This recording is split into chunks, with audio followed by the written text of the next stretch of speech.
దేశంలో వాదనలు ప్రతివాదనలు ఎక్కువగా జరిగిన ఆలయాలు రెండు. ఒకటి శబరిమల, మరోటి అయోధ్య. ఈ రెండింటికి సంబంధించి వివాదాలు కోర్టులో నడిచాయి. ఏళ్లపాటు అవి కొనసాగుతూ వచ్చాయి. ఈ ఆలయాల కోసం పోరాటం చేసిన వాళ్ళు ఎంతోమంది ఉన్నారు. వారిలో ఒకరు న్యాయవాది కేశవ పరాశరన్. ఈయన అయోధ్య రామమందిర నిర్మాణం కోసం ఎంతో కృషి చేశారు.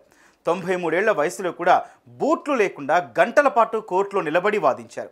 అయోధ్య చరిత్రను కాపాడిన అతి కొద్ది మందిలో ఒకరయ్యారు.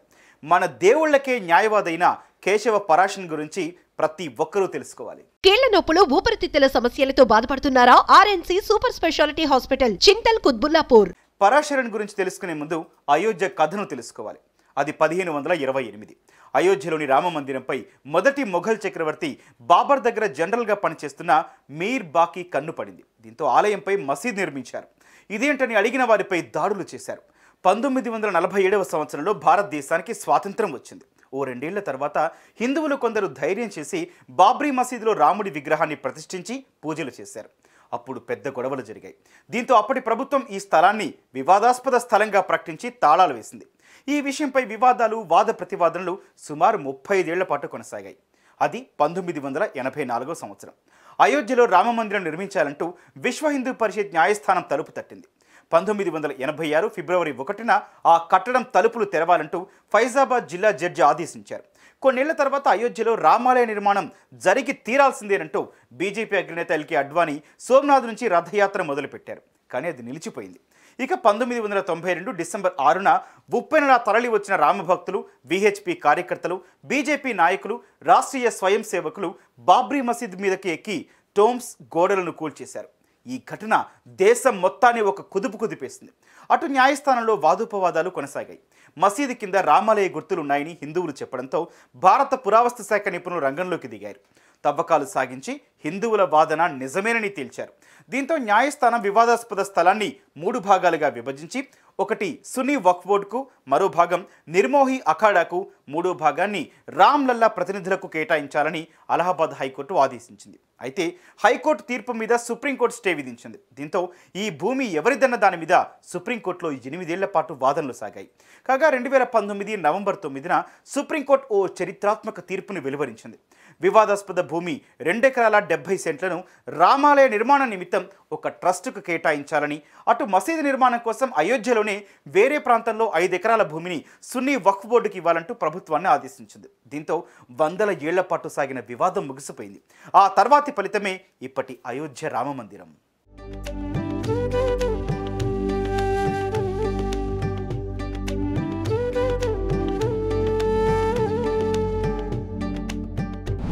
వీటన్నింటిలో కేశవ పరాశరన్ పాత్ర ఏంటనే విషయానికి వద్దాం. సుప్రీంకోర్టులో అయోధ్యపై వాదనలు ప్రతివాదనలు నడుస్తూనే ఉన్నాయి. ఆ సమయంలోనే ఎంట్రీ ఇచ్చారు తమిళనాడుకు చెందిన కేశవ పరాశరన్. అప్పుడైన వయసు 93 ఏళ్లు. న్యాయవాదిగా 40 ఏళ్లు వాదించి రిటైర్ అయిన ఆయన 93 ఏళ్ల వయసులో రామ జన్మభూమి తీర్థక్షేత్ర ట్రస్టు విన్నపం మేరకు శ్రీరాముడి తరపున వకాల్తా పుచ్చుకున్నారు. అపూర్వమైన జ్ఞాపక శక్తి ఉన్న కేశవ పరాశరన్ ₹1 కూడా ఫీజు తీసుకోకుండా సుప్రీంకోర్టులో అయోధ్యలోని వివాదాస్పద భూమి రాముడిది అని నిరూపించేందుకు రంగంలోకి దిగారు.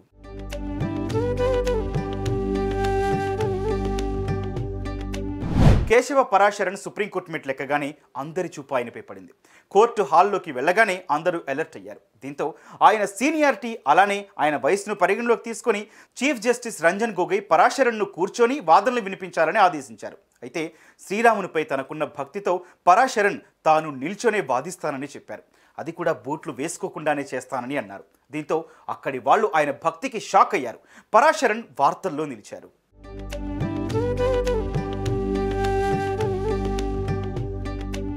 అయోధ్యలో రామజన్మభూమి రాముడిది అని నిరూపించేందుకు 100 సాక్ష్యాలను సుప్రీంకోర్టులో ప్రవేశపెట్టాల్సిన పరిస్థితి వచ్చింది. ఈ సమయంలో కేశవ పరాశరన్కు 12 మంది లాయర్లు సహకరించారు. అయోధ్యలో 40 నుంచి 50 మసీదులున్నాయని, ముస్లింలు వీటిలో ఎక్కడైనా ప్రార్థనలు చేసుకోవచ్చని తెలిపారు.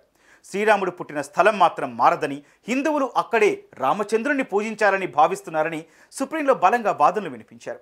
కేవలం కనిపించే ఆధారాలనే కాకుండా ఇతిహాసాల్లోని సాక్ష్యాలను కూడా కోర్టు ముందుంచారు. అనేక హిందూ గ్రంథాలు, శ్లోకాలను కూడా ఉదాహరణల రూపంలో కోర్టుకు వివరించారు. వాటన్నింటినీ పరిగణలోకి తీసుకున్న న్యాయస్థానం అయోధ్య రామజన్మస్థలమే అని తెలిపింది. ఫలితంగా ఇప్పుడు అక్కడ మనం చూస్తున్న రామాలయం నిర్మితమైంది.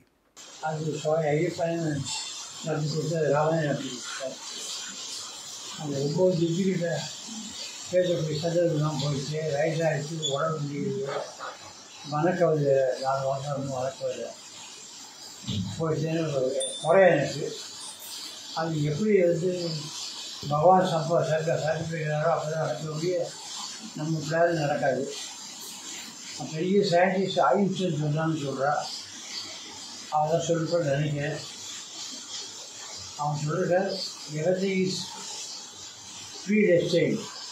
వందలాది గొడవలు, వేలాది మంది ప్రాణాలు, ఏళ్ల పాటు సాగిన వివాదం. రామ మందిరం కోసం ఎంతో మంది కష్టపడ్డారు, కన్నీళ్లు కార్చారు. న్యాయ పోరాటంలో కీలకంగా నిలిచింది మాత్రం కేశవ పరాశరణే. ఆయన కోర్టుకిచ్చిన సాక్ష్యాల కారణంగా ఇప్పుడు అయోధ్య రాములోరిదయ్యింది. ఒకానొక సమయంలో టెంట్లో పూజలు అందుకున్న రాముడు ఇప్పుడు అయోధ్య రామ మందిరంలో బాలరాముడిగా పూజలు అందుకుంటున్నాడు.